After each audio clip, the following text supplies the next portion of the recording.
Hello' everyone, সকলোকে স্বাগতম জনাইছোঁ এটি নতুন ভিডিঅ'লৈ। মৰিচিকা ধাৰাবাহিকখনৰ আজিৰ আহিবলগীয়া খণ্ডটি চাবলৈ সঁচাকৈয়ে বহুত বেছি ইণ্টাৰেষ্টিং হ'বলৈ গৈ আছে। কিয়নো যোৱাটি খণ্ডত আপোনালোকে দেখিবলৈ পাইছিলে ৰাধাক ঋষিৰ মাকে ঋষিয়ে যে ডক্তৰ হ'বলৈ কিমান কষ্ট কৰিও ডক্তৰ হ'ব নোৱাৰিলে আৰু তাৰ পাছত সি যে মানসিকভাৱে ভাগি পৰিছিল, সেই সকলোবিলাক কথা কৈ মাক আৱেগিক হৈ পৰিছিল।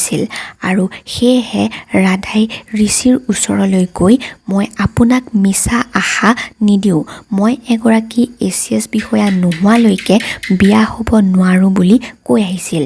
আৰু ৰাধাৰ কথাত ঋষি সম্পূৰ্ণৰূপে ভাগি পৰিছিল। আৰু আজিৰ আহিবলগীয়া খণ্ডটিত আপোনালোকে দেখিবলৈ পাব ঋষিয়ে মন মাৰি ৰুমত সোমাই থকাত মাক আহিব আৰু ঋষিয়ে মই ৰাধাৰ বাবে অপেক্ষা কৰিম বুলি মাকক ক'ব। আৰু তেতিয়া মাকে একো সম্পৰ্ক নৰখাকৈ কি বুলি বাট চাই থাকিবি বুলি ক'ব। আনফালে আজি ৰাধাৰ ভনীয়েক আৰু দেউতাক ৰাধাহঁতৰ ঘৰলৈ আহিব আৰু দেউতাকে ৰাধাক লৈ যাম বুলি ক'ব।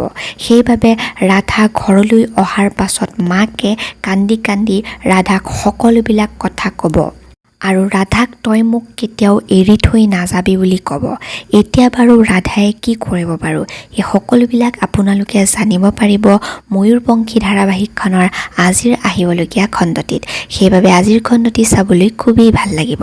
আপোনালোকেও যদি ময়ূৰপংখী ধাৰাবাহিকখন ভাল পায় ভিডিঅ'টিত এটি লাইক কৰি দিব আৰু আগলৈও আপডেটসমূহ পাই থাকিবলৈ আমাৰ চেনেলটি ছাবস্ক্ৰাইব কৰি ৰাখিব। Thank U.